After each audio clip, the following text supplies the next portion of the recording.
profetas com mensagens importantes para o mundo.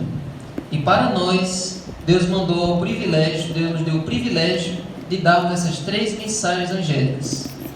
Até a semana retrasada, nós estávamos estudando sobre a primeira mensagem, que falava o quê? Temei a Deus e dai-lhe glória, pois é chegada a hora do seu juízo, e adorai aquele que fez o céu, a terra, o mar e as fontes das águas. Essa é a primeira mensagem angélica. Chamar as pessoas para adorar a Deus e prestar atenção no seu juízo. Mas aí na semana passada nós fomos para a segunda mensagem angélica. E essa segunda mensagem é importantíssima. Eu quero convidar vocês para nós lermos lá no livro de Apocalipse. Apocalipse capítulo 17.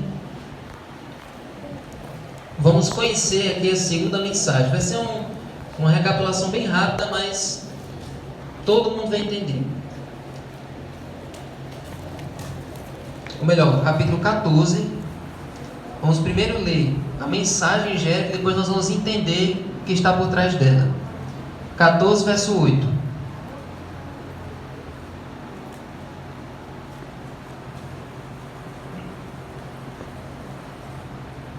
Amém? Todo mundo achou? O último livro da Bíblia, Apocalipse 14, verso 8. Diz assim: Seguiu-se outro anjo, o segundo, dizendo: Caiu a grande Babilônia, que fez com que todas as nações bebessem o vinho do furor da sua prostituição. Então Apocalipse nos apresenta a Babilônia, essa cidade, a esse sistema. E para entender sobre a Babilônia, sobre esse sistema, nós temos que voltar um pouco e entender o seguinte: Satanás, ele tem um plano para nos destruir. Deus tem um plano para nos salvar. O plano de Deus foi enviar Jesus para morrer na cruz. E qual será o plano de Deus para destruir, o plano de Satanás para destruir a cada um de nós? Qual é a estratégia de Satanás? Eu quero convidar vocês para nós irmos lá para o livro de Daniel, capítulo 8, versículo 12. Segure aí Apocalipse, e eu quero convidar vocês para nós irmos para Daniel 8, verso 12. Vai ser um pouco diferente do que está na lição, mas vai ficar mais fácil de entender. Daniel capítulo 8, versículo 12. Qual é a estratégia de Satanás para nos destruir? Deus, ele revela essa estratégia na sua palavra para a gente já ficar avisado. Daniel 8, verso 12. É lá no Antigo Testamento, no meio dos profetas ali. 8, verso 12. Vamos ler? Aqui está a estratégia de Satanás. O exército lhe foi entregue com sacrifício diário por causa das transgressões, e deitou por terra a verdade, ou lançou por terra a verdade, e tudo que ele fez prosperou. Então qual é a estratégia de Satanás? Jogar a verdade por terra, lançar a verdade por terra. Agora, eu não sei se vocês lembram, mas a gente estudou no Zoom, no tempo da pandemia. Acho que eu busquei muito longe, né? Mas no tempo da pandemia nós estudamos sobre o que é a verdade. Nós vimos que a verdade ela está apoiada em 5 coisas. Quais são elas? A primeira, Deus Pai. A segunda, Deus Filho. A terceira, Deus Espírito Santo. A quarta, a Bíblia. E a quinta, os 10 mandamentos. Juntando essas 5 coisas, nós temos a verdade. Então, se alguém perguntar o que é a verdade, são essas 5 coisas: Deus Pai, Deus Filho, Deus Espírito Santo, a Bíblia e os 10 mandamentos. E nós vimos aí que o plano de Satanás é destruir a verdade, jogar a verdade por terra. E agora eu pergunto, vocês respondem: tem como Satanás jogar Deus Pai por terra? Sim ou não? Não. Tem como Satanás jogar Jesus por terra? Não. Tem como ele colocar o Espírito Santo por terra? Não. E a Bíblia? E os 10 mandamentos? Não. Satanás não tem como fazer isso. Não tem como jogar a verdade por terra dessa maneira. Então o que é que ele usa? Qual é a estratégia dele para jogar cada uma dessas verdades por terra? Já que ele diretamente não pode fazer isso. Vamos lá? Vamos voltar lá para Apocalipse? Agora a gente vai entender qual é essa estratégia dele para destruir a verdade. Apocalipse capítulo 17, versículo 3.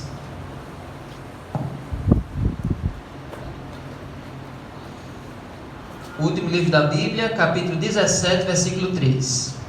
Como Satanás faz para jogar a verdade por terra? Aqui, ó, nós vamos ler na linguagem profética. Então vai ter algumas palavras aí que a gente vai ter que traduzir, a gente vai ter que decifrar para a gente entender melhor. Vamos ler, olha. Aqui é João contando uma visão que ele teve. O anjo me transportou no espírito a um deserto, e vi uma mulher montada numa besta escarlate, besta repleta de nomes de blasfêmia, com 7 cabeças e 10 chifres. Essa parte da besta nós vamos ver mais para frente. Mas vamos nos concentrar nessa mulher. Algum de vocês se lembra o que significa mulher em profecia? Igreja, exatamente. Toda vez que você vai no livro profético e encontra o nome mulher, se representa ali uma igreja. Cuidado para você não ir no livro de história da Bíblia e achar que ali mulher representa igreja. Apenas nos livros proféticos, Daniel, Apocalipse e outros livros proféticos, mulher representa igreja. Agora, essa mulher aqui que está falando é uma igreja. Mas como é que essa igreja ela é? Vamos continuar lendo? Olha o verso 4. A mulher estava vestida de púrpura e de escarlate, enfeitada com ouro, pedras preciosas e pérolas, tendo na mão um cálice de ouro, transbordante de abominações e das imundícias da sua prostituição. Na sua testa estava escrito um nome, um mistério: Babilônia, a grande, a mãe das prostitutas e das abominações da terra. Então vi a mulher embriagada com o sangue dos santos e com o sangue das testemunhas de Jesus. E quando a vi, admirei-me com grande espanto. Olha aí, aqui trouxe todas as características dessa mulher, dessa igreja.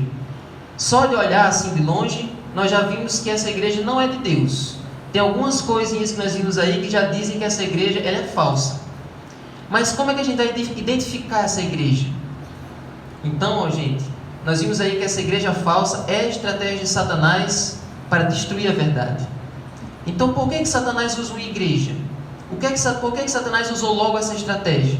Alguém sabe por quê? Por que essa estratégia de Satanás é tão eficaz? Por que Satanás usaria uma igreja?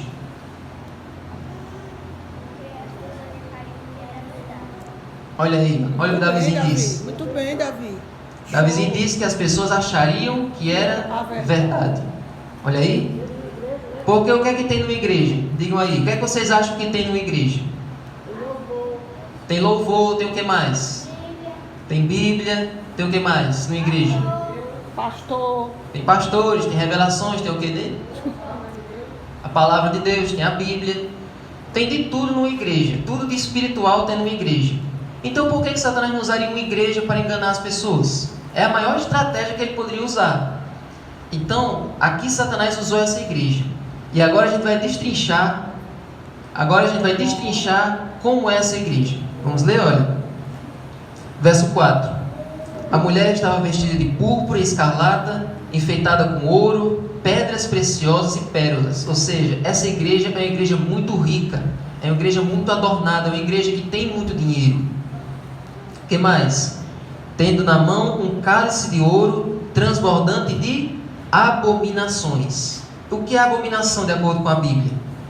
Lá em Provérbios 28:9, não precisa abrir, diz o seguinte: aquele que desvia os seus ouvidos de ouvir a lei, até a sua oração é abominável. Ou seja, quando a gente deixa de obedecer os 10 mandamentos, isso é abominação para Deus, é repugnante aos olhos de Deus. Deus não ouve a oração da pessoa que desobedece a sua lei. Então o que é que essa igreja faz? Ela ensina os seus adeptos a não obedecer à lei de Deus, a transgredir os 10 mandamentos. Então essa é a primeira característica. Segunda, e das imundícias da sua prostituição. Lá em Ezequiel 36, fala que imundícia ou impureza é a mesma coisa que um coração duro, um coração de pedra, um coração que não ouve a voz do Espírito Santo. E também se remete à idolatria. Essa é uma igreja muito idólatra. Além de não servir a Deus, ela adora vários ídolos.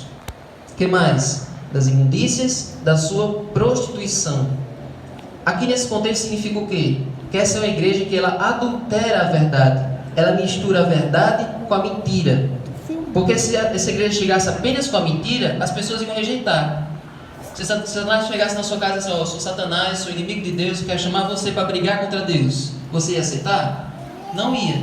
Então ele mistura o certo com o errado, a verdade com a mentira. para enganar as pessoas.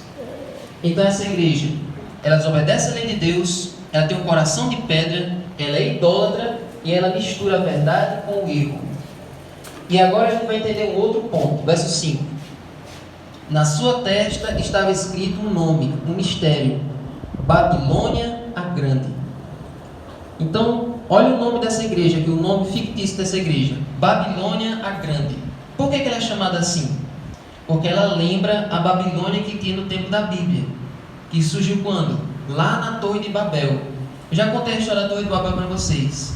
As pessoas queriam se achar, queriam construir uma torre para mostrar para Deus que elas poderiam sobreviver a um dilúvio, estavam duvidando de Deus e queriam se achar maiores do que Deus. Aí foi o que Deus fez. Deus confundiu a língua de todo mundo e ali aquele lugar se chamou Babel, confusão. E ao redor daquela cidadezinha, ao redor daquela torre, surgiu a Babilônia, o império da Babilônia, que foi inimigo do povo de Deus. Então Babilônia na Bíblia significa confusão. E aqui nesse contexto significa confusão religiosa. É uma igreja confusa. Por quê? Porque ela mistura a verdade da palavra de Deus com as tradições dos seres humanos. Ok? Mas agora vem uma parte fundamental. Olha o que tem no nome na testa dela: Babilônia, a Grande, a mãe das prostitutas e das abominações da terra. Ou seja, essa igreja, ela é a mãe das prostitutas. Ela é prostituta e as filhas dela também são prostitutas. Então é uma igreja falsa que deu origem a várias outras igrejas falsas. Então agora você está vendo aí um grande complexo religioso: a igreja mãe e as igrejas filhas, todas unidas para destruir a verdade. E por último, verso 6. Então vi a mulher embriagada com o sangue dos santos e com o sangue das testemunhas de Jesus. E quando a vi, admirei-me com grande espanto. A última característica é que essa igreja é uma igreja assassina. Durante muitos anos, ela perseguiu os seguidores de Jesus. Ela queimava, ela enforcava, ela decapitava, ela perseguia todos aqueles que queriam seguir Jesus. Durante aproximadamente 1260 anos, essa igreja perseguiu os verdadeiros cristãos. E agora vocês perguntam: que igreja é essa? E quais são essas igrejas que saem dela? Vamos descobrir? Se a gente voltar para o versículo 3, diz que essa mulher, olha aí, viu uma mulher montada numa besta, e no final diz: essa besta tem 7 cabeças. O que são essas 7 cabeças? Vamos agora para o verso 9. Aqui está a mente que tem sabedoria. As 7 cabeças são 7 montes, nos quais a mulher está assentada. E quem é a mulher? Olha o verso 18.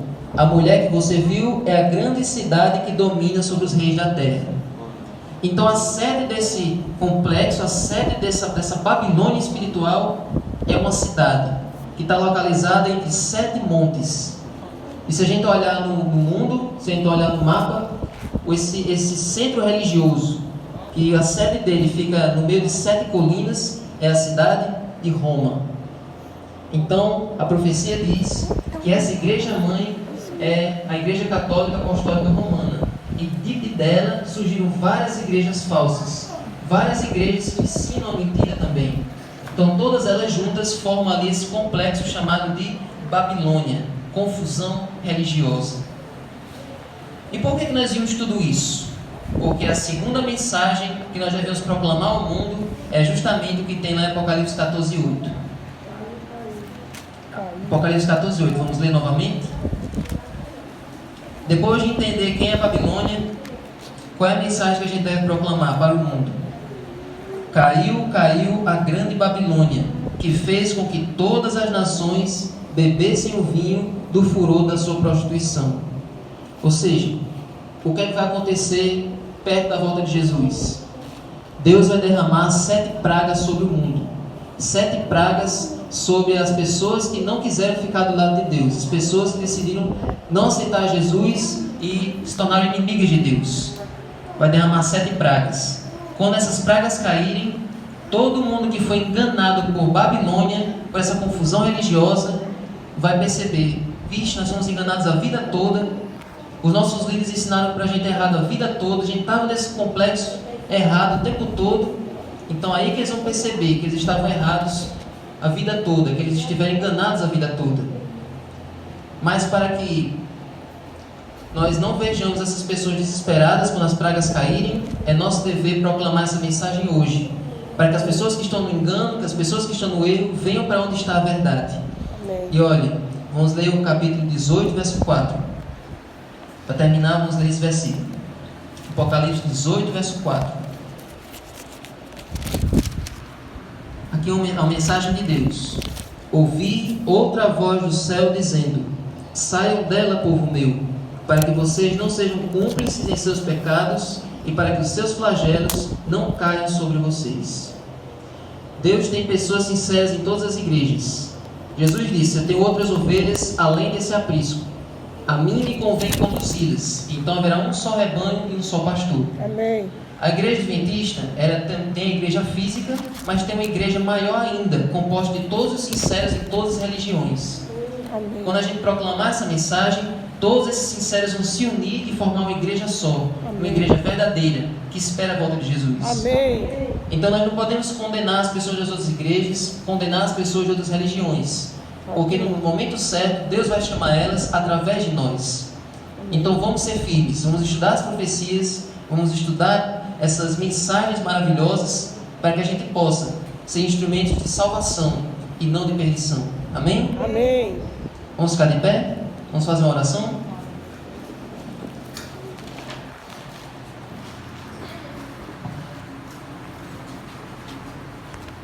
Oremos. Senhor Deus, muito obrigado, Senhor, porque o Senhor revela para nós tudo que nós precisamos saber para nos preparar para a Tua volta. Amém. Muito obrigado, Senhor, por estarmos no lugar que ensina toda a verdade. Sim, Senhor. Agora nos ajuda, Senhor, a ter compaixão daqueles que não estão aqui. Sim. Nos ajuda, Senhor, a ter compaixão daqueles que ainda estão lá no erro, querendo achar a verdade, mas não conseguem. Sim.